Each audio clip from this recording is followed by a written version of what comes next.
The finale begins with Mira already emotionally exhausted from everything the app has created in her life.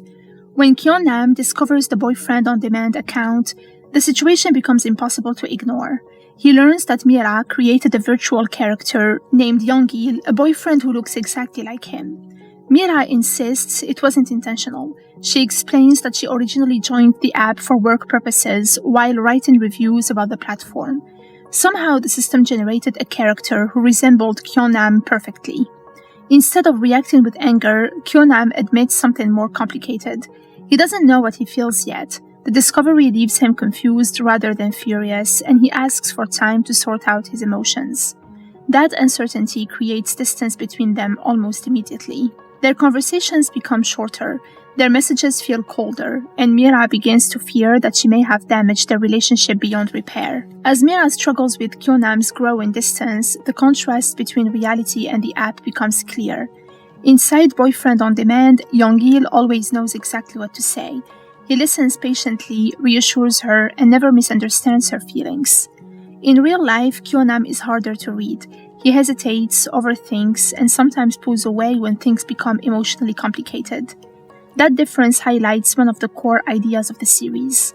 A virtual partner can be designed to perfectly match someone's preferences, but that perfection also removes the uncertainty that makes real relationships meaningful. The finale reinforces this idea during a discussion about the app itself. The company explains that while the system can create an ideal boyfriend tailored to someone's personality and desires, many people eventually lose interest in that perfection. When someone will always love you and never leave, the relationship becomes predictable. Real love matters because you never know what will happen next. While Mira grows more anxious about losing him, Konam slowly begins to understand his own reaction. At first, he insists he isn't angry about the virtual boyfriend. But during a conversation with his friend, he realizes something surprising. The reason he feels so unsettled isn't because Mira's used the app. It's because he cares about her. He wonders whether the virtual version of himself might actually be better, a perfect partner without flaws or insecurities, but he quickly dismisses that idea. A digital copy might look like him, but it could never truly understand Mira the way a real person can. Once that realization sinks in, Konam finally stops overthinking. Instead of analyzing his emotions endlessly, he simply follows them. Determined to be honest with himself, Konam rushes to find Mira. When he finally reaches her, he admits the truth he's been avoiding. He wants to be with her. For Mira, the confession is both shocking and relieving. After spending so long worrying that she might lose him, she finally hears the answer she was afraid to ask for. She feels the same way. With that moment, their relationship officially begins. But the show doesn't pretend that everything suddenly becomes perfect. Even after they start dating, Mira still worries about the future and the possibility of getting hurt. Konam feels the same fear. Instead of pretending those anxieties don't exist, they accept them as part of loving someone. Near the end of the finale, Mira returns to Boyfriend on Demand one last time to meet Yongil. By now, her perspective has completely changed.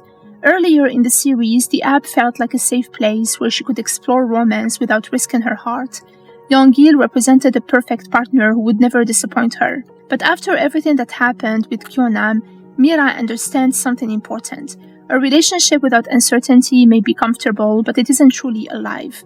When the app asks whether she wants to end her connection with Yongil, the decision becomes symbolic. She isn't just closing a program, she's choosing the real world over a carefully controlled fantasy. Before saying goodbye, Yongil offers one final piece of advice: always follow her heart even when she is afraid. Mira smiles and accepts. Then she ends the virtual relationship for good. The finale of Boyfriend on Demand ultimately argues that love cannot be programmed. The app represents a world where romance can be customized and controlled, where partners always say the right thing and never make mistakes. At first, that idea seems comforting, but the story slowly reveals the downside of that perfection. Without risk, love loses its meaning. Mira's journey is about learning to accept uncertainty instead of avoiding it. By choosing Konam over the flawless digital version of him, she accepts the possibility of heartbreak along with the possibility of happiness. That decision marks her emotional growth. She no longer needs a safe simulation of love. She's ready to experience the real thing. By the final moments of the series, Mira and Konam are still figuring out their relationship. The future remains unpredictable, just like any real romance. But that uncertainty no longer scares her the way it once did. The virtual boyfriend offered safety and perfection. Konam offers something much more complicated and much more meaningful. And for Mira, that difference makes all the risk worth it.